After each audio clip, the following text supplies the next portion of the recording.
Hey friends, welcome back to Star Drama Spot. உங்களுக்கு பிடிச்சிருந்துக்கும்னு நினைக்கிறேன். இன்னைக்கு நம்ம கிசில் கான்கால ட்ராமாவோட 49வது பார்ட் தான் பார்க்க போறோம். நல்லது கெட்டதுன்னு எதுவும் இல்லை, நம்ம யோசிக்கிறது தான் நல்லதையும் கெட்டதையும் தீர்மானிக்குதுன்னு இந்த எபிசோடோட ஸ்டார்டிங்ல போட்டிருப்பாங்க. இந்த வேர்ட்ஸை வில்லியம் ஷேக்ஸ்பியர் தான் சொல்லியிருக்காரு. எனக்கு வில்லியம் ஷேக்ஸ்பியரை ரொம்ப பிடிக்கும். உங்கள யாருக்கெல்லாம் பிடிக்கும்னு கமெண்ட்ல சொல்லுங்க. ஒரு பக்கம் சீன் பாட்டுக்கு போய்கிட்டு இருக்கோம், இன்னொரு பக்கம் சாடியோட வாய்ஸ் ஓவர் கேட்கும். சண்டை போடுறது, ஒரு செயலை செய்யறது, இது எல்லாத்தையும் நம்மளோட பெரியவங்க தான் உருவாக்குனாங்க. அறிவும் நம்பிக்கையும் ரொம்ப முக்கியமானது. நம்பிக்கையை தவிர்த்து வேற எந்த ஒரு பவரும் கிடையாது. முஸ்லிம் நம்பிக்கையோட ஒற்றுமையா இருக்கணும்னு நினைச்சாங்கன்னா வேற யாராலையும் அவங்கள தடுக்க முடியாது. நம்மளோட பாதையும் நம்மளோட ட்ரெடிஷனும் 1000 வருஷமா யார்கிட்டயும் தோத்தது கிடையாது, இதுக்கப்புறமும் தோக்க போறது கிடையாது. நம்மளோட பட்டை நம்ம யார்கிட்டயும் கொடுக்க மாட்டோம். நமக்கு சொந்தம் இல்லாத ஒருத்தவங்க மேல நம்ம பழி போட மாட்டோம். நல்லது கெட்டதான் மறத்தான வாய்ப்பு இருக்கு. நம்மளோட அல்லாஹ் என்ன சொல்லியிருக்காரு? உன்னோட நம்பிக்கை தான் எல்லாத்துக்கும் காரணம்னு சொல்லியிருக்காரு. ஆனா நம்மளோட ரிலீஜியனை நம்புற மாதிரி நடிக்கிறவங்க நம்மள சேர்ந்தவங்க கிடையாது. அவங்கள நான் என்ன பண்றது? அவங்கள எப்படி நான் கண்டுபிடிக்கிறது? அவங்கள எப்படி நான் மறைச்சு வைக்கிறது? இந்த இடத்தையும் என்னோட பாதையையும் நான் எப்படி பாதுகாக்கிறதுன்னு கேட்பாரு. இதோட இவரோட வாய்ஸ் ஓவர் முடிச்சிடும். தப்பான ஆளுங்களோட கையில இந்த பதவி போனுச்சுன்னா இந்த இடம் மொத்தமும் சம்பளாகிடும். நான் அவனுக்காக கொடுத்த கொட்டை நெருப்புல போட்டுட்டான், இப்போ உன்னால புரிஞ்சுக்க முடியுதான்னு கேட்பாரு. அப்பா பெரியவங்கன்னு சொல்லிட்டு இருக்கீங்களே, அவங்க யாருன்னு கேட்பா. பாருமா, அவங்க எல்லாரும் பாதுகாவலர்கள். அல்லாஹ் நம்புறியான்னு அவங்க கேட்பாங்க. நல்லது செய்யணும்ன்றதுக்காக என்ன வேணாலும் பண்றதுக்கு தயாரா இருப்பாங்க. அல்லாவை தவிர்த்து வேற எந்த ஒரு பவரும் இல்லைன்னு நீ நம்புறியான்னு அவங்க கிட்ட நம்ம கேட்டோம்னு வச்சுக்கோயேன், குடும்பம், குழந்தைங்க, உடல் நலம் எல்லாத்தையும் விட்டுட்டு அவங்க ரொம்ப பொறுமையா இருப்பாங்க. இந்த உலகத்தை விட்டு தூரமா இருந்து நல்லது செய்யறதாக ரொம்ப கஷ்டப்படுவாங்கன்னு சொல்லுவாரு. அப்பா அவங்க என்ன பண்ணுவாங்க? அடுத்து என்ன கொண்டு கேப்பா. நம்ம அவங்களுக்கு முன்னாடி போயிட்டு நடந்த எல்லாத்தையும் சொல்லணும். எடுத்துக்காட்டுக்கு சொல்லணும், சுனேட் எனக்கும் எதிராக இருக்கான், என்னோட அப்பா அவரோட இடத்த என்கிட்ட கொடுத்தமை இவன் அதை ஏத்துக்க மாட்டேங்கிறான்னு அவங்க கிட்ட நம்ம சொல்லலாம்னு சொல்லுவாரு. நீங்க முஷிட்டா ஆகக்கூடாதுன்னு சுனேட் சொன்னா அவங்க கிட்ட அந்த அளவுக்கு பவர் இருக்கான்னு கேப்பா. ஒருவேளை அவன் ஆர்குமெண்ட்ல ஜெயிச்சுட்டானா நீ சொன்ன மாதிரி தான் நடக்கும். ஆனா ஒருவேளை அவன் ஜெயிக்கலனா ஹானஸ்டா சொல்லணும்னா அல்லாதான் அவனுக்கு உதவி பண்ணணும்னு சொல்லுவாரு. ஏன்பா என்னாச்சு? நீங்க எதுக்காக இப்படி சொல்றீங்கன்னு கேப்பா. என்ன யார்கிட்ட பேசாம 999 நாள் அவன் செல்லுக்குள்ள இருக்கணும்னு சொல்லுவாங்க. நீங்க என்ன சொல்லிட்டு இருக்கீங்க? எதுக்காக இது எல்லாத்தையும் பண்ணணும்னு கேப்பா. பாருமா, அவன் நல்லதுக்கு எதிராக நடந்துகிட்டான், அவனோட இதயம் கெட்டதாகிடுச்சு. 999 நாள் அவன் ப்ரே பண்ணி அவனோட இதயத்தை சுத்தம் பண்ணணும்னு சொல்லுவாரு. எல்லாம் சரியாகிட்டப்பா. ஆனா 999 நாள் அவன் உள்ளே இருந்தானா அவனோட கண்டிஷன் என்ன ஆகும்? கண்டிப்பா அவனுக்கு பைத்தியம் பிடிச்சிரும்னு சொல்லுவா. பாருமா, அவனுக்கு பைத்தியம் பிடிக்கலனா அவன் இப்படி எல்லாம் பண்ணிருப்பானா? அவன் அவனோட சுயநினைவுக்கு வரணும்னு நீ அவனுக்காக ப்ரே பண்ணணும்னு சொல்லுவாரு. சரியா, அவன் ஒத்துக்கலனா விட்டுருங்க, நீங்க அவங்க கூட சண்டை போடாதீங்கன்னு சொல்லுவா. பாருடா, உனக்கு சுனேட பத்தி எதுவும் தெரியாத மாதிரி நீ பாட்டுக்கு பேசிட்டு இருக்க. இன்னைக்கு வரைக்கும் யாரும் அவங்களோட கோட்டை நெருப்புல போட்டது இல்லைன்னு சொல்லுவாங்க. கதவு தட்டுற சத்தம் யாருன்னு போயிட்டு பாப்பா. ஒரு சதா வந்திருப்பாங்க. நான் அவங்க கிட்ட ஒரு விஷயத்த பத்தி சொல்லணும்னு சொல்லுவாங்க. என்னாச்சு? திரும்பவும் சுனேடுக்கு ஏதாவது ஆகிடுச்சான்னு கேட்பாரு. அவங்களுக்கு எதுக்கும் எந்த ஒரு சம்மந்தமும் இல்ல, சினிப் சம்மந்தப்பட்டதுன்னு சொல்லுவாங்க. அவங்க 2 பேரும் மீட் பண்ணக்கூடாதுன்னு நான் அந்த பொண்ணுகிட்ட ஏற்கனவே சொல்லிட்டேன், அதனால எந்த ஒரு மிஸ்டேக்கும் நடக்கிறதான வாய்ப்பு இல்லைன்னு சொல்றாரு. சோசியல் சர்வீஸ்ல இருந்து சினிப்பை கூட்டிட்டு போயிட்டாங்கன்னு சொல்லுவாங்க. அதான் எல்லா பிரச்சனையும் ஏற்கனவே முடிஞ்சிருச்சு, அப்புறம் எதுக்காக கூட்டிட்டு போனாங்கன்னு கேட்பாரு. குழந்தைங்களை பாதுகாக்கிற சட்டத்தின்படி கம்மி வயசுல இருக்கிற குழந்தைய அப்பா அம்மா சரியா பாத்துக்கலனா அவங்கள கூட்டிட்டு போறதுக்கான முழு உரிமை இவங்களுக்கு இருக்கு. சோ சினிப்பா கூட்டிட்டு போறதுக்கு அவங்களுக்கு இந்த ஒரு காரணம் பத்தாதான்னு கேட்பாங்க. என்ன பத்தாதான்னு கேட்டுட்டு இருக்க? இதை பத்தி எல்லாம் அவங்களுக்கு எப்படி தெரியும்னு கேட்பாரு. என்ன முழுசா பேச விட்டாதானே என்னால சொல்ல முடியும்னு கேட்பாங்க. ஒரு சார், நீங்க என்கிட்ட புரியாத மாதிரியே பேசிட்டு இருக்கீங்க, அப்புறம் எப்படி என்னால புரிஞ்சுக்க முடியும்னு கேட்பாரு. அந்த லேடி ப்ராசிக்யூட்டர் சின்னோட வீட்டுக்கு நைட் டைம்ல ரைடுக்கு போயிருக்காங்க, அதுதான் இது எல்லாத்துக்கும் காரணம்னு சொல்லுவாங்க. நான் சத்தியமா சொல்றேன், இது எல்லாத்துக்கும் அந்த டாக்டர் தான் காரணம். அவங்க எல்லாரையும் பார்த்து எனக்கு ரொம்ப டயர்ட் ஆகிட்டு, ஹானஸ்டா சொல்லணும்னா எனக்கு அவங்கள சுத்தமா பிடிக்கலன்னு சொல்லி கத்திட்டு இங்க இருந்து போயிடுவாரு. சுனேட் எல்லாத்தையும் இழந்து தோத்துட்டானா இந்த பிரச்சனை எல்லாமே முடிஞ்சிடும் ஹாசனா சொல்லுவாங்க. ஒருவேளை அவன் தோத்தா நீ சொல்றதெல்லாம் நடக்கணும் ஹரசர் சொல்லுவாங்க. எனக்கு எந்த ஒரு சந்தேகமும் இல்ல, அவன் கண்டிப்பா தோத்துருவான். நம்மள இந்த அளவுக்கு கஷ்டப்படுறதுக்கு எல்லாத்துக்கும் சேர்த்து வச்சு அவன் ரொம்ப அனுபவிப்பான். எல்லாத்துக்கும் சேர்த்து வச்சு அவன் 1000 நாள் செல்லுக்குள்ள இருக்க போறான்னு சொல்லுவாங்க. இதெல்லாம் கேட்கும்போது ஃபேஸாவுக்கு ரொம்ப கஷ்டமா இருக்கும். செனப், நீ எப்படி இருக்கடா? நல்லா இருக்கியான்னு கேட்பாரு. நல்லா இருக்குன்னு சொல்லுவா. செனப் டெம்பரரியா உன்னோட கார்டியனா இருக்கிறதாக மிஸ்டர் லெவன்ட் அப்ளை பண்ணிருக்காரு. கொஞ்ச நாள் நீ அவரோட வீட்டுல தான் தங்கியிருக்க போற, அடுத்து நீ எப்படி ஃபீல் பண்றன்னு பார்த்துட்டு முடிவு பண்ணிக்கலாம்னு சொல்லுவாங்க. செனிப்பால நம்பவே முடியாது, நான் அவங்க கூட தங்கலாமான்னு கேப்பா. செனிப், நான் உன்னை காலையில இங்க இருந்து கூட்டிட்டு போயிட்டு ஈவினிங் உன்னை கூட்டிட்டு வந்து இங்கேயே விட்டுறணும். அன்பார்ச்சுனேட்லி ரூல்ஸ் அப்படிதான் இருக்குன்னு சொல்றாரு. இங்கேயான்னு கேப்பா. நான் பேசிக்கிறேன், நீங்க இங்க இருந்து போங்கன்னு சிக்னல் கொடுப்பாங்க. உடனே லெவன்ட் இங்க இருந்து போயிடுவாரு. எதனால கன்ஃபியூஸ்டா இருக்குன்னு எனக்கு புரியுது. உன்னோட அம்மா அப்பா சுனைட் 3 பேரையும் நீ ஏமாத்திட்ட மாதிரி உனக்கு தோணுது. செனிப், நீ ரொம்ப நல்லா வளர்ந்த பொண்ணு, அதோட நீ ரொம்ப ஸ்மார்ட்டானவ. இப்ப நல்லா வளர்ந்த பெரிய பொண்ணா உன்னை நினைச்சுதான் நான் உங்ககிட்ட பேசிட்டு இருக்கேன். செக்டர் சேர்ந்த நிறைய கிரிமினல்ஸ் நிறைய தப்பு பண்ணிட்டு இருக்காங்க. நியூஸ் பேப்பர்ல பாக்குற நிறைய தப்புகளை அவங்க தான் அதிகமா பண்ணிருப்பாங்க. அவங்க எல்லாரும் தப்பு பண்றதுக்கு நீ தான் காரணம்ன்ற மாதிரி இப்ப நீ கில்ட்டியா ஃபீல் பண்ணிட்டு இருக்க. அதனால தானே நீ இப்ப எதுவும் சொல்ல மாட்டேங்கிறன்னு கேட்பாங்க. அப்ப பிலீவர்ஸ்ன்ற வார்த்தைக்கான அர்த்தம் என்னன்னு கேட்பா. சென்னைப்பு, உன்னோட கல்யாணம் ரொம்ப பெரிய குற்றம், இது எல்லாத்துக்கும் யார் காரணமோ அவங்க எல்லாரும் ரொம்ப பெரிய தப்பு பண்ணிருக்காங்க. இந்த தப்பு நடக்கிறதுக்கு யாரெல்லாம் உதவி பண்ணாங்களோ அவங்க எல்லாரும் கிரிமினல்ஸ் தான். நீ கண்டிப்பா படிக்கணும், வாழ்க்கைனா என்னன்னு தெரிஞ்சுக்கிட்டு நல்லபடியா நீ வாழணும். படிக்கணும், நல்ல முறையில நீ படிச்சு சாதிக்கணும், இது எல்லாமே உனக்கு கிடைச்ச கிஃப்ட் கிடையாது, இது எல்லாமே உனக்கான உரிமை. இதெல்லாம் நினைச்சு கொஞ்சம் கூட கில்ட்டியா ஃபீல் பண்ணணும்னு எந்த ஒரு அவசியமும் இல்ல. செனிப்பு இந்த கதையிலே ரொம்ப இன்னசென்டான பொண்ணு. நீ தான் லெவன்ட்டோட வீட்டுல தங்கறத நினைச்சு உனக்கு ஏதாவது பயமா இருந்துச்சுன்னா சொல்லு, நீ வேற ஏதாவது குடும்பத்தை மீட் பண்ணலாம், அது வரைக்கும் நீ இங்கேயே தங்கிக்கலாம்னு சொல்லுவாங்க. அங்க லெவன்ட்டியா உங்களோட குடும்பத்தையே எனக்கு ரொம்ப பிடிக்கும், ஆனா இது எல்லாமே திடீர்னு நடக்குதுல்ல, அதனாலதான் தயக்கமா இருக்குன்னு சொல்லுவா. நீ சொல்றது சரிதான், என்னால உன்னை புரிஞ்சுக்க முடியுது, ஆனா நீ அவசரப்படணும்னு எந்த ஒரு அவசியமும் இல்ல. நீ உன்னோட விருப்பப்படி எவ்வளவு வேணாலும் யோசி, அதுக்கப்புறம் முடிவு பண்ணு, ஓகேவா? மறந்துடாத, நீ ஓகேவா இருக்கிறதா எங்களுக்கு ரொம்ப முக்கியம்னு சொல்லுவாங்க. ப்ராசிக்யூட்டர் சொல்றதெல்லாம் கேட்கும்போது சினிப்க்கு ரொம்ப ரிலாக்ஸ்டா இருக்கும். நான் சீரியஸா சொல்றேன், சினிப்க்கு அந்த இடம் பழகாது, அவ ரொம்ப ஷை டைப். நான் என்ன சொல்றேன்னு உங்களுக்கு புரியுதா? அவ வாழ்க்கை மொத்தமும் நம்ம கூடவே இருக்கட்டும், நான் அவளை சேரப் பண்றேன்னு சொல்லுவா. டெம்பரரியா கஸ்டடி இருக்க போறத நினைச்சு உனக்கு ரொம்ப சந்தோஷமா இருக்கு போல எனக்கு கேட்பாங்க. அம்மா எனக்கு ரொம்ப சந்தோஷமா இருக்கு, அவளோட வயசுல எனக்கு அண்ணனோ தங்கச்சியோ இருந்தா நான் ரொம்ப சந்தோஷப்படுவேன் தானே. அதோட எங்க 2 பேருக்கு நடுவுல நல்லா செட் ஆகிடுச்சு, நீங்களே பாத்தீங்க தானே. அப்புறம் மிஸ்ஸஸ் மேரியமோ அவங்க எல்லாரையும் விட்டுட்டு இங்க வந்துட்டா ரொம்ப நல்லா இருக்கும்னு சொல்லுவா. பாரு, இது மாதிரி டாபிக்கை பத்தி நீ யோசிக்கணும்னு எந்த ஒரு அவசியமும் இல்ல, நீ அவங்களோட நல்ல பக்கத்தை மட்டும் தான் பாத்திருக்க, அதனால நீ அவங்க கிட்ட ரொம்ப ஓப்பனா இருக்காதுன்னு சொல்லுவாங்க. அம்மா, எதுக்காக நீங்க என்னோட மூட கெடுத்துக்கிட்டு இருக்கீங்கன்னு கேப்பா. என்ன செனிப், நீ நினைக்கிறதுக்கும் ஆப்போசிட் ஆனவன்னு உனக்கு தெரியும் போது நீ டிசப்பாயிண்ட் ஆகுறதுல எனக்கு விருப்பம் இல்லைன்னு சொல்லுவாங்க. அப்ப நான் அவங்க கிட்ட ஷர்க்க நல்கனை மாதிரி பேசுறேன், பிசிக்ஸ்ல அப்படி ஆப்போசிட்டா இருக்கிற ரெண்டும் தான் அட்ராக்ட் ஆகும்னு சொல்லுவா. செனிப் உன்ன மாதிரியே ஹாப்பியா இருக்கணும்னு தான் நான் நினைக்கிறேன், அதோட கோர்ட்ல எந்த ஒரு பிரச்சனையும் ஏற்படக்கூடாதுன்னு நான் நினைக்கிறேன்னு சொல்லுவாங்க. அம்மா, ஏன் நீங்க இப்படி சொல்றீங்க? செனிப் கோர்ட்ல போயிட்டு ஓட் பண்ணுமான்னு கேப்பா. டெம்பரரி கஸ்டடியா தான் நாங்க அப்ளை பண்ணிருக்கோம், அதனால முடிவெடுக்க வேண்டியது உன்னோட கையில தான் இருக்குன்னு சொல்லுவாரு. நீ யார் கூட தங்கியிருக்க விருப்பப்படுறேன்னு கோர்ட்ல ஜட்ஜ் உன்கிட்ட கேட்பாருன்னு சொல்லுவாங்க. நான் என்னோட வீட்டுக்கே திரும்ப போகணும்னு சொன்னா என்ன ஆகும்னு கேப்பா. நீ அப்படி எல்லாம் சொல்ல மாட்டேன்னு நாங்க நினைக்கிறோம்னு சொல்லுவாங்க. எங்க கூட தங்கியிருக்கிறது உனக்கு பிடிக்குன்னு தான் நினைக்கிறேன், உன் கூட மீரா ஒரு பொண்ணு சொல்லுவாரு. ஆனா அம்மா என் கூட இருக்க மாட்டாங்களேன்னு சொல்லிட்டு சோகமாக்கிடுவா. கண்டிப்பா அவ அவளோட அம்மாவை மிஸ் பண்ணுவான்னு மீரா சொல்லுவா. அவ ஒரு பையனை கல்யாணம் பண்ணிக்கிட்டாலே அந்த பையனை மிஸ் பண்ண மாட்டாளான்னு கேட்பாங்க. ஜிபோவை பத்தி சொல்றீங்களா, உங்களுக்கு போர் அடிக்குமான்னு கேப்பா. நீ என்ன சொல்லிட்டு இருக்க? எனக்கு போர் அடிக்குமா போர் அடிக்காதான்னு எனக்கு தெரியாது, ஆனா சினிப்பை பொறுத்த வரைக்கும் இது ரொம்ப டிஃபிகல்ட்டான முடிவுன்னு சொல்லுவாங்க. லெவன்ட்டு சினிப்பும் ப்ராசிக்யூட்டர் சொல்லிட்டு கிளம்பிடுவாங்க. ப்ராசிக்யூட்டருக்கு சினிப்பை பார்க்கும்போது கஷ்டமா இருக்கும். மரியம், நீ என்ன பண்ணிட்டு இருக்க? நான் உங்ககிட்ட தான் கேட்டுட்டு இருக்கேன், நீ என்ன பண்ணிட்டு இருக்கேன்னு கேப்பாரு. சினிப்புக்கு தேவையான பொருள் எல்லாத்தையும் நான் எடுத்து வச்சிட்டு இருக்கேன்னு சொல்லுவாங்க. பாரு, எனக்கு இதை நினைச்சலாம் துளி அளவு கூட கவலை இல்ல. எப்பயில இருந்து என்னோட பொண்ணுக்கான முடிவு எல்லாத்தையும் நீ எடுக்க ஆரம்பிச்சா, அவளுக்காக திங்ஸ் எல்லாத்தையும் நீ பேக் பண்ணிட்டு இருக்கியா? என்னோட பொண்ணை இங்க இருந்து கூட்டிட்டு போயிட்டாங்க, அவளோட அம்மாவா கொஞ்சம் கூட கவலைப்படாம அவளோட திங்ஸ் எல்லாத்தையும் பேக் பண்ணிட்டு இருக்கியா? பாரு, என்னோட பொண்ணை என்கிட்ட இருந்து திருடிட்டு போயிட்டாங்கன்னு சொல்லுவாரு. நைமே எல்லாமே சட்டப்படிதான் நடக்கும், நம்மளால எதுவும் பண்ண முடியாதுன்னு சொல்லுவாங்க. நம்ம என்னைக்காவது சட்டத்தை நினைச்சு கவலைப்பட்டிருக்கோமா? நான் சத்தியமா சொல்றேன், உன்னை நான் தொட மாட்டேன், ஆனா என்னோட பொண்ணை நம்பிக்கை இல்லாத அவங்க கிட்ட இருந்து காப்பாத்துவேன்னு சொல்லிட்டு கதவை லாக் பண்ணிட்டு போயிடுவாரு. நைம், கதவை தருங்க, நானும் சினிப்பு மீட் பண்றதை உங்களால தடுக்க முடியாதுன்னு சொல்லுவாங்க. பாரு, இவ மட்டும் இங்க இருந்து போனானா நான் உன்னோட எலும்பு முறிச்சிருவேன். முதல்ல அவன் என்னோட மனைவியை திருடனா, இப்ப அந்த டெவில் லெவன்ட் என்னோட பொண்ணு மேல அவனோட பார்வையை வச்சுட்டான். ஆனா இந்த முறை அவன் தண்டனையில இருந்து தப்பிக்கிறதுக்கு நான் விட மாட்டேன், கண்டிப்பா அவனுக்கு தண்டனை கொடுப்பேன்னு சொல்லுவாரு. நைம், நீங்க எதுவும் பண்ணாதீங்க, கோவத்துல உங்களோட அறிவை எழுந்துறாதீங்கன்னு சொல்லுவா. போதும், நீ எதுவும் பேசாத அமைதியா இருன்னு சொல்லுவாரு. நைம், கதவை தருங்க, நீங்க ஒண்ணும் இல்லாம வெறுமையா தான் ஆக போறீங்கன்னு சொல்லுவாங்க. மரியம் சொல்றதெல்லாம் கேட்கும்போது நைமுக்கு இன்னும் கோவம் அதிகமாகும். கதவை திறந்துடாதுன்னு சொல்லிட்டு வெளில போயிடுவாரு. பைசா, நான் சொல்றதை கேளுடா, இதுக்கப்புறம் உன்னோட அப்பாவை நீ கோவப்படுத்தாதுன்னு சொல்லுவாங்க.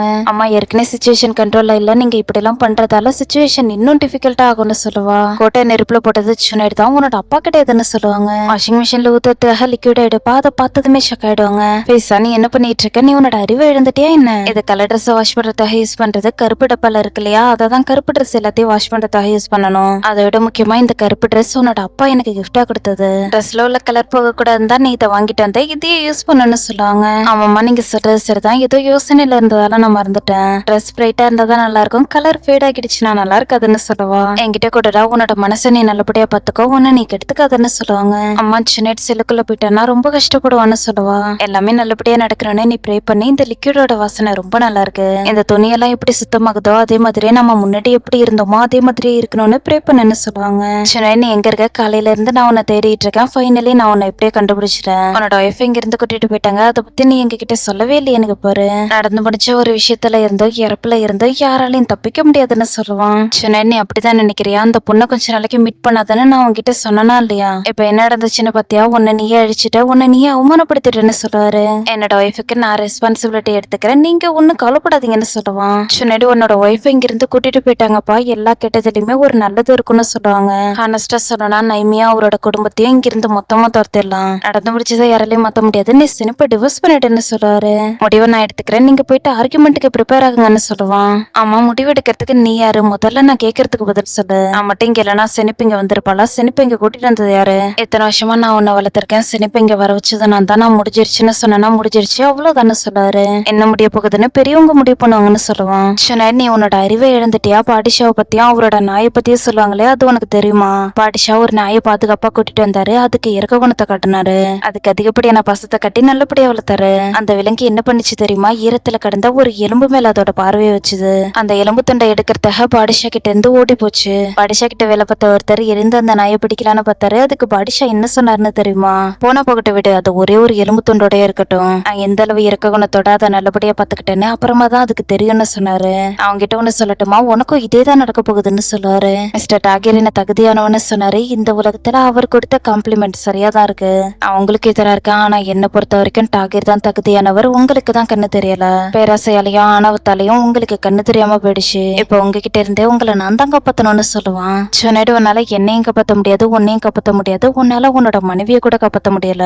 உன்னால உன்னே ஒண்ணு மட்டும் தான் பண்ண முடியும், உட்காந்து படிக்க முடியும், அவ்வளவுதான், நல்லா படி. இந்த இடத்துக்கு நீ தகுதியானவன் இல்லைன்னு சொல்லிட்டு போகலான்னு பாப்பாரு. மறுபடியும் திரும்பி வந்து பேசுவாரு. உன்னால உனக்கான குடும்பத்தையே உருவாக்க முடியல, அப்புறம் எப்படி இந்த இடத்த உன்னால பாத்துக்க முடியும்னு கேட்பாரு. சுனாடிக்கு பயங்கரமா கோவம் வரும். தன்னோட கையில இருந்த ரோசரிய கையாலேயே பிச்சுட்டு பேசுவான். நம்ம ரெண்டு பேருக்கு நடுவுல உள்ள உறவு இதோட முடிஞ்சிருச்சு, இதுக்கப்புறம் ஆர்குமெண்ட்லயும் நம்மளோட அடுத்த உலகத்துல நம்ம பாக்கலாம்னு சொல்லுவான். அழுதுகிட்டே கீழே விழுந்த மணியை பார்த்துட்டு இருப்பான். செனிப்பு இவனுக்காக வேற கலர்ல உள்ள மணியை கொத்து கொடுத்துருப்பா இல்லையா, அதை பார்க்கும்போது ரொம்ப கஷ்டமா இருக்கும். செனிப்பு, இப்ப நீ பயந்து போயிருக்கேன்னே நல்லா புரிஞ்சுக்க முடியுது. இனிமே நான் யாரு கூட தங்குவேன், எங்க தங்குவேன், இதுக்கப்புறம் நான் எப்படிப்பட்ட வாழ்க்கையை வாழ்வேன்ற கேள்வி உனக்குள்ள வந்திருக்கும்னு என்னால புரிஞ்சுக்க முடியுது. அதை விட முக்கியமா இதுக்கு முன்னாடி நீ வாழ்ந்த வாழ்க்கைக்கும் இப்ப நீ வாழ போற வாழ்க்கைக்கும் நிறைய டிஃபரன்ஸ் இருக்கும். ஆனா உனக்கு இதெல்லாம் புதுசா இருக்காது, எப்பவுமே உனக்கு இப்படிதான் இருக்கும். உனக்கு இதெல்லாம் ஸ்பெஷலா இருக்காது. தெரியாத பாதையில போகும்போது நமக்கு அந்த பாதையில வலி இருக்கும்னு நாம தெரிஞ்சுக்கணும்னு சொல்லுவாரு. நீங்க எப்படி சொல்றீங்கன்னு கேப்பா. அப்பதான் உன்னால வரப்போற வழிய புரிஞ்சுக்க முடியும். தெரியாத பாதையில நம்ம அடி எடுத்து வைக்கும் போது இது மாதிரி நடக்குது சாதாரண விஷயம் தான். நான் இது மாதிரி 100 பேஷண்ட்ஸ் மீட் பண்ணிருக்கேன். சில பேருக்கு அவங்க பாத்துட்டு இருக்க வேலை பிடிக்காது, ஆனாலும் அந்த வேலையை அவங்களால விட முடியாது. சில பேருக்கு அவங்களோட கல்யாண வாழ்க்கை சக்சஸ்ஃபுல்லா இருக்காது, ஆனாலும் அந்த கல்யாண வாழ்க்கையை விட்டு அவங்களால வர முடியாது. தன்னோட உடம்புக்கு கெட்டதுன்னு தெரிஞ்சும் சில பேரால சில அடிக்ஷனை விட முடியாது. நான் அவங்ககிட்ட மொத்த லிஸ்டையும் கொடுக்குறேன், இது எல்லாமே நார்மல் தான். எனக்கு தெரிஞ்ச ஃபேமஸான ஈரானியன் போயிட்டு இருக்கு, அதை நான் அவங்ககிட்ட சொல்றேன். அந்த புக்ல என்ன எழுதிருந்தேன்னா, காத்து நம்மள தூக்கிட்டு போயிடுமான்னு கேட்ட கேள்விக்கு என்கிட்ட சொல்ல இருக்கு, ஆனா வயத்தால என்னோட சொல்ல நான் என்னோட ஆத்மாக்குள்ள ஒளிச்சு வச்சிருக்கேன்னு சொன்னான். நீ எந்த மாதிரியான சொல்லுன்னு இங்க எல்லாருக்கும் தெரியும்னு சொல்லுவாரு. இவரோட வீட்டு வாசல வந்து கார் நிறுத்துவாரு. நைமும் பார்த்ததுமே ஷாக் ஆயிடுவாரு. அவன் வரத்துக்கு முன்னாடியே நமக்காக வெயிட் பண்ணிட்டு இருக்காரு போலின்னு சொல்லிட்டு வீட்டுக்குள்ள போகலான்னு பாப்பாரு. நைம் செனிப் கிட்ட வரத பார்த்ததுமே, நீங்க தள்ளி போங்க, செனிப் நீ உள்ள போன்னு சொல்லுவாரு. உடனே உள்ள போயிடுவா. நான் ஏற்கனவே சொன்ன வார்த்தை உனக்கு புரியலையா? இப்ப நான் உன்கிட்ட ஒண்ணு சொல்றேன். சட்டப்படி இதுக்கப்புறம் நீ உன்னோட பொண்ணு கிட்ட வரக்கூடாது, அவகிட்ட பேசக்கூடாது. நீ அவளுக்கும் பக்கத்துல வரணும்னு நினைச்சினா என்னால என்ன வேணாலும் பண்ண முடியும். கையில விலங்க மாட்டி ஒன்னு அவங்க கூட்டிட்டு போயிடுவாங்க. இப்போ உனக்கு புரிஞ்சிச்சா? ஏற்கனவே உனக்கு இது எல்லாமே பழகி இருக்கும், இருந்தாலும் நான் உங்ககிட்ட சொல்றேன்னு சொல்லுவாரு. டாக்டர், நான் சொல்றத கவனமா கேளுங்க. என்னோட பொண்ணு கிட்ட நான் பேசக்கூடாதா? நீங்க யார்கிட்ட இருந்து எதை மறைச்சிட்டு இருக்கீங்கன்னு அல்லாவுக்கு நல்லாவே தெரியும். உங்களோட பொண்ணு தத்தெடுத்த பொண்ணுன்னு அவளுக்கு தெரிஞ்சா என்ன ஆகும்னு கேட்பாரு. செனிப் வெல்கம்னு சொல்லிட்டு மீரா செனிப்பை ஹக் பண்ணிப்பா. செனிப் வெல்கம், நீ எப்படி இருக்குன்னு கேட்டுட்டு வெஸ்டியும் ஹக் பண்ணிப்பாங்க. அவனோட பேக கூட 11 எங்கன்னு கேட்பாங்க. என்னோட அப்பா கூட பேசிட்டு இருக்காங்கன்னு சொல்லுவா. மீரா, நீ வெளில போகாத, எதுவும் ஆகாதுன்னு சொல்லிட்டு உள்ள கூட்டிட்டு வருவாங்க.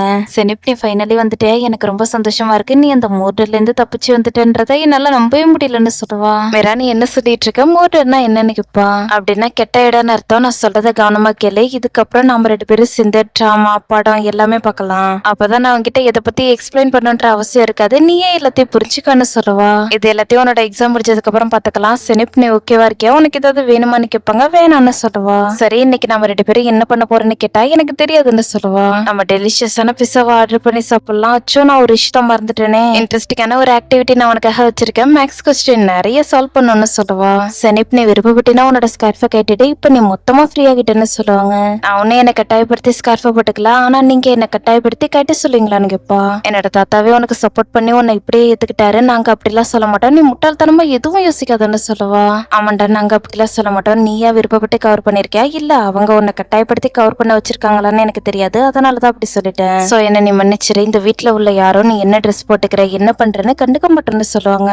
ஒரு நாள் கண்டிப்பா நான் என்னோட பொண்ணு இங்க இருந்து கூட்டிட்டு போயிடுவேன். உங்களோட வீட்டுல என்னோட பொண்ணு இருக்கிறதுல எனக்கு விருப்பம் இல்லைன்னு சொல்லுவாரு. பாருங்க, நான் இப்போ ரூல்ஸை மீற மாட்டேன், ரூல்ஸை மீறவங்களையும் நான் விட மாட்டேன்னு சொல்லுவாரு. நீ ப்ராசிக்யூட்டர்கிட்ட பேசுவேன்னு எனக்கு தெரியும், இல்லன்னா நான் உன்னோட குடும்பத்தையே அழிச்சிருவேன்னு சொல்லுவாரு. அடிச்சிருங்க, அதுக்கப்புறம் உங்களோட பொண்ணை உங்களால எப்பவுமே பார்க்க முடியாது. அப்புறம் உங்களோட பொண்ணை வேற ஒரு குடும்பத்துக்கிட்ட கொடுத்துருவாங்க, வேற ஒரு சிட்டில போயிட்டு அவ வாழ வேண்டியது இருக்கும். இதை பத்திலாம் நீங்க கொஞ்சமாவது யோசிச்சீங்களா? தேவையில்லாம இப்படி எல்லாம் பேசி பேசிட்டு இருக்காதீங்கன்னு சொல்லுவாரு. என்ன சொல்ற, என்னோட பொண்ணை என்கிட்ட கொடுக்க மாட்டாங்களா, வேற ஒருத்தவங்க கிட்ட கொடுத்துருவாங்களான்னு கேட்பாரு. எக்கச்சக்க லாயர்ஸ்க்கு உங்களோட வாழ்க்கை முறையும் உங்களையும் சுத்தமாவே பிடிக்கல, அவங்களுக்கு முன்னாடி உங்களால நிக்க கூட முடியாது. அது மட்டும் இல்லாம எக்கச்சக்க ஆர்கனைசேஷன் இருக்கு, அதை பத்தி எல்லாம் நீங்க யோசிச்சு பாத்தீங்களா? கண்டிப்பா நீங்க யோசிச்சிருக்க மாட்டீங்க. பாருங்க, செனிப்காகவும் மெரியும்காகவும் என்னால ஒரே ஒரு விஷயம் மட்டும் தான் பண்ண முடியும். உங்களால உங்களோட பொண்ணுகிட்ட பேச முடியும். கால் பண்ணி நீங்க உங்களோட பொண்ணுகிட்ட பேசலாம், அதுக்கு நான் பெர்மிஷன் கொடுக்குறேன். ஃபியூச்சர்ல உங்களோட பொண்ணை வெளில கூட்டிட்டு போகணும்னு நினைச்சீங்கன்னா கூட நான் உங்களுக்கு உதவி பண்றேன். ஆனா ஒரு விஷயத்த மறந்துடாதீங்க, என்னோட பொண்ணையும் என்னையும் வச்சு மிரட்டாதீங்க, அவ்வளவுதானு சொல்லிட்டு உள்ள போயிடுவாரு. 11 சொன்னதெல்லாம் நினைக்கும் போது நைமுக்கு ரொம்ப கஷ்டமா இருக்கும். 11 வந்ததுமே உங்களுக்கு எதாவது ஆகலைன்னா நீங்க நல்லா இருக்கீங்களான்னு கேட்பாங்க. நீ எதை நினைச்சு கொல்லப்படாத, நான் அவரை அனுப்பி விட்டுட்டேன்னு சொல்லுவாரு. என்னோட அம்மான்னு கேட்பா. அன்பார்ச்சுனேட்லி மெரியுமை பத்தி இப்போ வரைக்கும் எந்த ஒரு நியூஸும் இல்லைன்னு சொல்லுவாரு. அம்மா இந்நேரம் இங்க வந்திருக்கணும், கண்டிப்பா என்ன நினைச்சு வருத்தப்படுவாங்கன்னு சொல்லுவா. ஒருவேளை உன்னோட அப்பா ஏதாவது பிரச்சனை பண்ணிருப்பாருன்னு நீ நினைக்கிறியான்னு கேட்பாரு. எக்ஸாக்ட்லி, அவர் தான் ஏதாவது பிரச்சனை பண்ணிருப்பாரு, இது எல்லாத்துக்கும் அவர் தான் காரணம்னு மீரா சொல்லுவா. செனிப் சோகமா இங்கிருந்து போயிடுவா. அப்பா மன்னிச்சிருங்க, தெரியாதனமா வளரிட்டுன்னு சொல்லுவா. பாருங்க, உடனே பிரச்சனை ஆரம்பிச்சிருச்சு. அவளுக்கு ஏத்த வேற எந்த ஒரு குடும்பமும் கிடைக்காதான்னு கேட்பாங்க. அவளுக்கான சரியான குடும்பம் நம்ம தான், அவளுக்கு நம்மள தெரியும், அவ நம்ம மேல நம்பிக்கை வச்சிருக்கா, அவளுக்கு நம்மள பிடிக்கும். இதோட இந்த டாபிக் முடிச்சிருச்சு. இதுக்கப்புறம் நீ இதை பத்தி எல்லாம் பேசிட்டு இருக்காதான் மீரா வாப்பா கல்யாணம் கூட்டிட்டு போவாரு. செனிப் எழுதிட்டு இருக்கதை பார்க்கும்போது ரெண்டு பேருக்கும் கஷ்டமா இருக்கும். செனிப் என்ன மன்னிச்சிரு, தெரியாதனமா நான் உண்மையை வளர்ட்டேன், இங்க நீ வந்ததை நினைக்கும் போது எனக்கு ரொம்ப சந்தோஷமா இருக்கு. உன்னோட அப்பாவை பத்தி நான் சொன்னதை வாபஸ் வாங்கிக்கிறேன், பிளீஸ் நீ அழாதன்னு சொல்லுவா. நான் இதனால ஒன்னும் அழல, ஆனா நீ சொன்னது எல்லாமே உண்மைதான். அவனை மீட் பண்றதுக்கு முன்னாடியே நான் பிரச்சனையா தான் இருந்திருக்கேன், இப்பவும் அப்படிதான் இருக்குன்னு சொல்லுவா. செனிப், நீ என்னோட மனசை உடைச்சிட்டு இருக்கடா, உன் மேலயும் உன்னோட அம்மா மேலயும் நாங்க அதிகப்படியான பாசம் வச்சிருக்கோம்னு சொல்லுவாரு. எல்லாமே ரொம்ப மோசமா போய்கிட்டு இருக்கு, எனக்கு என்ன பண்றதுன்னே தெரியலன்னு சொல்லுவா. அதெல்லாம் நீ என்னோட மன்னிப்பை ஏத்துக்கோ, ஸ்மைல் பண்ண, இல்லன்னா நான் உனக்கு கிச்சு கிச்சு முட்டி விட்டுருவேன்னு சொல்லுவா. வேணா நீ அப்படிலாம் பண்ணாதன்னு சொல்லிட்டு செனிப் சிரிக்க ஆரம்பிச்சிருவா. செனிப், பிளீஸ் நீ எதை நினைச்சு கொல்லப்படாதுன்னு சொல்லுவாரு. என்னோட அம்மாவுக்கு என்னாச்சுன்னு தெரியல, அப்பா ஏதாவது பண்ணிட்டு வரான்னு கேப்பா. ஓகேடா, நான் உன்னோட ஏரியாவுக்கு போயிட்டு என்னாச்சுன்னு கண்டுபிடிச்சிட்டு வரேன், நீ இப்ப சோகமா இருக்கதா ஓகேவான்னு கேப்பாரு. நானும் உங்க கூட வரலாமான்னு கேப்பா. இப்போ நாங்க கூட்டிட்டு போறது சரியா இருக்காதுன்னு சொல்லுவாரு. அங்க ரெண்டு பேரும் காருக்குள்ளே இருப்போம், காரை விட்டு வெளில வர மாட்டோம்னு மீரா சொல்லுவா. மீரா, உனக்கு என்னாச்சுன்னு கேப்பாரு. அப்பா, நானும் உங்க கூட வரேன், அப்பதான் செனிப் தனியா இருக்க மாட்டான்னு சொல்லுவா. மீரா, உனக்கு எதாவது ஆகிடுச்சுன்னு நினைக்கிறேன், நீ சுயநினைவுல இல்லன்னு சொல்லுவாரு. அப்பா, நீங்க என்னோட ஆஃபரை ஏத்துக்கோங்க, என்ன உங்க கூட கூட்டிட்டு போங்க, தேங்க்யூ சோ மச்னு சொல்லுவா. ஓகே, நான் உன்னை கூட்டிட்டு போறேன், ஆனா காரை விட்டு நீ வெளில வரக்கூடாது ஓகேவான்னு கேப்பாரு. ரெண்டு பேருக்குமே ஹாப்பியா இருக்கும். பெரியவங்க 3 பேரும் நெருப்புக்குள்ள கட்டையை போட்டுட்டு முன்னாடி வந்து பேசுவாங்க. சைத்தான் கிட்ட இருந்து அல்லாஹ் தான் நம்மள பாதுகாக்கணும், அதிகப்படியான பெருந்தன்மையும் அதிகப்படியான மன்னிக்கிற குணமும் அல்லாஹ் கிட்ட மட்டும்தான் இருக்கும். அல்லாஹ் எது உண்மைன்னு நீங்க தான் எங்களுக்கு காட்டணும், அப்பதான் எங்களால உண்மையை ஃபாலோ பண்ண முடியும். எது பொய்யணும் நீங்க தான் எங்களுக்கு காட்டணும், எது உண்மைனும் நீங்க தான் எங்களுக்கு காட்டணும். அல்லாஹ் எங்களோட பிரேயரை ஏத்துக்கோங்கன்னு சொல்றாரு. எல்லாரும் ப்ரே பண்ணி முடிப்பாங்க. சாடிகுட் ஈச் நைட் நீங்க ரெண்டு பேரும் உங்களோட ஆன்செஸ்டரி எடுத்துட்டு வந்து கொடுங்கன்னு சொல்றாரு. உடனே ரெண்டு பேரும் எடுத்துட்டு வந்து கொடுப்பாங்க. ரெண்டு பேரோட பேப்பரையும் பார்த்துட்டு, இப்ப நீங்க ஏதாவது சொல்லணும்னு நினைக்கிறீங்களான்னு கேட்பாரு. உடனே சாடி பேச ஆரம்பிப்பாரு. அதிகப்படியான பெருந்தன்மையும் அதிகப்படியான மன்னிக்கிற குணமும் அல்லாஹ் கிட்ட மட்டும்தான் இருக்கும். இங்க உள்ள பெரியவங்களும் பிலிவர்ஸும் சுனேடுக்கு இறக்க குணத்தை காட்டணும். என்னோட அப்பா அவரோட இடத்த என்கிட்ட கொடுத்தாரு, இதை பத்தி சுனேடுக்கு நல்லாவே தெரியும். என்ன அந்த பதவியில இருந்து கீழே இருக்கிறதுக்கான குவாலிபிகேஷன் சுனேடுக்கு இருக்கா. எல்லாத்துக்குமே சரியான நேரம் வரணும், என்ன பொறுத்த வரைக்கும் இதுதான் சரியான நேரம். போர்ல நல்லவங்களாவும் சிண்டலாவும் நடந்துகிட்டா அது ரொம்ப பெரிய தப்பு. அல்லாதான் ரெண்டு உலகத்திலயும் நம்மள பிளஸ் பண்ணணும். என்னோட அப்பா இறந்ததுக்கு அப்புறம் இங்க பிரச்சனை நடக்கிறதுல எனக்கு துளியளவு கூட விருப்பம் இல்ல. பிரச்சனை என்னன்னு இப்போ உங்களுக்கு புரிஞ்சிருக்கும், உங்களுக்கு எந்த ஒரு சுமையும் வரக்கூடாதுன்னு நான் நினைக்கிறேன்னு சொல்லிட்டு போவாரு. அடுத்து சின்னட கூப்பிட்டாங்க, முன்னாடி வந்து பேசுவான். என்னோட சித்தப்பா சொன்னது சரிதான், போர்ல இருக்க குணத்தோட நடந்துக்க கூடாதுதான், இது சாதாரண மைனிங் அவ்வளவுதான், இல்லன்னா என்னோட சித்தப்பா வேற மாதிரியான எடுத்துக்காட்ட சொல்லிருப்பாரு. ஏன்னா இதுல எது சரின்றது முக்கியம் இல்ல, போர்ல கடமை தான் முக்கியம். நீ யாருக்காக சண்டை போடுற, உனக்கும் பக்கத்துல யாரு இருக்காங்கன்றது ரொம்ப முக்கியமானது. போர்ல இருக்காம தப்பிச்சிட்டான்றதாக தான் கூட பிறந்தவனே ஒருத்தர் கொண்டுட்டாரு. போர்ல இருந்து தப்பிக்கிறது ரொம்ப பெரிய பாவம்னு அவர் நினைச்சாரு. நான் மோட்டல்ஸ்க்கான கடமையை சேர்த்துக்காக தான் இங்க வந்திருக்கேன். உங்களாலேயோ என்னோட தாத்தாவாலேயோ இல்ல நம்மளோட டீச்சராலேயோ இதை கேன்சல் பண்ண முடியாதுன்னு சொல்லிட்டு இங்க இருந்து போவான். யார் தன்னோட பாதையை மறந்தாங்களோ அவங்கள அல்லாஹ் தான் பாதுகாக்கணும். சாடி கூடயும் ஒரு மிராக்கல் காணாம போயிடுச்சுன்னா மிராக்கல் லோன்லி ஆயிடும்னு சொல்லுவாரு. சாடி அவரோட ரோசரி எடுத்துட்டு வந்து சேரோட ஒரு முனையில வச்சுட்டு ப்ரே பண்ணிட்டு இருப்பாரு. அதே நான் சொல்றத கேளு, கதவு திறன்னு சொல்லுவாங்க. நீ மட்டும் டைம் சொல்றத கேட்டிருந்தேன்னா இப்படி எல்லாம் நடந்திருக்காதுன்னு சொல்லுவா. அம்மா கதவு திறங்கன்னு சினிப் கத்துற சத்தம் கேட்கும். வெறும் சினிப்பை கூப்பிட்டுவாங்க. நதிர் யாருன்னு பக்கத்தாக வருவா. எதுவும் ஆகாத நீ கவலைப்படாதுன்னு லெவன்ட்டும் மீராவும் சினிப்பை சமாதானப்படுத்துவாங்க. நான் எதுக்காக வந்திருக்கணும் உனக்கு தெரியல, சினிப்பா அவளோட அம்மாவை நினைச்சு கவலைப்படுறா, வந்து கதவு திறன்னு சொல்லுவாரு. நான் வீட்டுல இல்ல, என்னால கதவு திறக்க முடியாதுன்னு சொல்லுவா. என்ன இந்த லேடி இப்படி பேசிட்டு இருக்காங்க, கண்டிப்பா இவங்க பைத்தியம் தானே மீரா சொல்லுவா. நாங்க மெரியும் பக்கத்தாக வந்திருக்கோம், இப்போ மட்டும் நீங்க கதவு திறக்கலன்னா நாங்க போலீஸ்க்கு கால் பண்ணுவோம்னு சொல்லுவாரு. அது நைமும் ஒரு பைத்தியம், அவர் சொல்றதெல்லாம் நீ கண்டுக்காத, முதல்ல கதவு திறன்னு மெரியும் கத்துவாங்க. சரி இருங்க நான் வரேன்னு சொல்லிட்டு கதவை திறந்து விடுவா. மெரியும் வெளில வந்ததுமே நதிரை முறைச்சு பார்த்துட்டு கீழே போயிட்டு கதவு திறப்பாங்க. சினிப்பா பார்த்ததுமே ரொம்ப ஹாப்பியா இருக்கும், ஹக் பண்ணிப்பாங்க. செனிப் நீ எப்படி இருக்கன்னு கேட்பாங்க. அம்மா நான் நல்லா இருக்கேன், அவங்க எல்லாரும் என்ன நல்லபடியா பாத்துக்கிட்டாங்க, நீங்க எப்படி இருக்கீங்கன்னு கேட்பா. நான் நல்லா இருக்கேன்டா, உன்னை பார்த்ததுக்கு அப்புறம் நான் இன்னும் பெட்டரா இருக்குன்னு சொல்லுவாங்க. அங்க மெரியம் கூட கொஞ்ச நேரம் பேச போறோம், நீங்க எங்களை தனியா விடுங்கன்னு சொல்லுவாரு. மெரியம் உனக்கு என்ன பைத்தியம் பிடிச்சிருக்கா, யாருன்னே தெரியாத ஆண்களை நம்மளோட வீட்டுக்குள்ள விடக்கூடாதுன்னு உனக்கு தெரியாதான்னு கேட்பா. நான் ஒன்னும் உன்ன மாதிரி கிடையாதுன்னு சொல்லுவாங்க. என்னது இருக்கு, முகத்துல அடிச்ச மாதிரி இருக்கும். நானும் உள்ள வரேன்னு சொல்லுவா. வேணாண்டா, நீங்க 2 பேரும் போயிட்டு கார்ல வெயிட் பண்ணுங்கன்னு சொல்லுவாரு. செனிப் அங்கிள் சொல்றதை கேளு, முதல்ல நீங்க 2 பேரும் இங்க இருந்து போங்கன்னு சொல்லுவாங்க. 1000 வருஷத்து ட்ரெடிஷனா அவன் மொத்தமா நாசமாக்கிட்டான். அது மட்டும் இல்லாம அவனை இத்தனை வருஷமா நல்லபடியா வளர்த்து அவனோட சித்தப்பாவை பெரியவங்களுக்கு முன்னாடி அவமானப்படுத்திட்டான். என்னால இதெல்லாம் சுத்தமா ஏத்துக்க முடியலன்னு பயங்கரமா கோவப்படுவாரு. மொத்த உலகமும் நம்மளோட கையில தான் இருக்கு, ஏழையா இருக்கிறவங்க சீக்கிரமா எழுந்திருப்பாங்க. நான் சத்தியமா சொல்றேன், நாங்க உங்களை முழுசா நம்புறோம்னு சொல்லுவான். இதுக்கும் மேல எதுவும் பேசாதன்ற மாதிரி ரியாக்ஷன் கொடுத்துட்டு போகலான்னு பாப்பாரு. நான் இவர்கிட்ட பேசத்தாக வருவாரு. நீ எதுவும் பேசாதன்னு சொன்னாலும் கேட்க மாட்டாரு, இவர் பாட்டுக்கு பேசிக்கிட்டே இருப்பாரு. அவங்க கிட்ட ஒரு ஃபேவர் கேட்கறதா தான் வந்திருக்கேன். இன்னைக்கு நான் என்னோட பொண்ணை பாக்குறதுக்காக அந்த டாக்டரோட வீட்டுக்கு போனேன். ப்ராசிக்யூட்டரோட பேரு சொல்லி அவர் என்ன மிரட்டுறாரு, திரும்பவும் என்ன செல்லுக்குள்ள வச்சிருவேன்னு சொல்றாரு. நான் சட்டத்தை பார்த்தாலும் பயப்படல, இந்த வீட்டோட பவர் அப்படியே இருக்கணும்னு நினைக்கிறேன். என்னோட பொண்ணு உங்களோட மருமக அந்த வீட்டுல இருக்கிறதுல எனக்கு துளி அளவு கூட விருப்பம் இல்லைன்னு சொல்றாரு. நான் போது நிறுத்த, நீ வந்ததுல இருந்து பேசிக்கிட்டே இருக்க, வாயை மூடவே மாட்டேங்கிற. நான் இங்க எவ்வளவு பெரிய பிரச்சனையை ஃபேஸ் பண்ணிட்டு இருக்கேன்னு உனக்கு தெரியுமா, நீ தேவையே இல்லாம பேசிட்டு இருக்க. உன்னோட பிரச்சனை இப்போதைக்கு முடிய போறது இல்ல, உன்னோட கஷ்டமும் இப்போதைக்கு முடிய போறது இல்ல. என்னைக்கு நான் உன்னோட சொந்த ஊர்ல இருந்து இங்க கூட்டிட்டு வந்தனோ அன்னைக்கே எல்லாம் நாசமாகிடுச்சு. உன்னாலதான் இந்த இடமே நாசமாகிடுச்சு. இப்ப நான் ப்ரே பண்றதுக்காக ரெடியாக போறேன். சொன்னாடி 999 நாள் செல்லுக்குள்ள போட்டதுக்கு அப்புறம் உங்ககிட்ட நான் பேசிக்கிறேன்னு சொல்லுவாரு. அஃபன் மாஸ்டர்னு கூப்பிட்டுவான். அவனையும் பேச விட மாட்டாரு.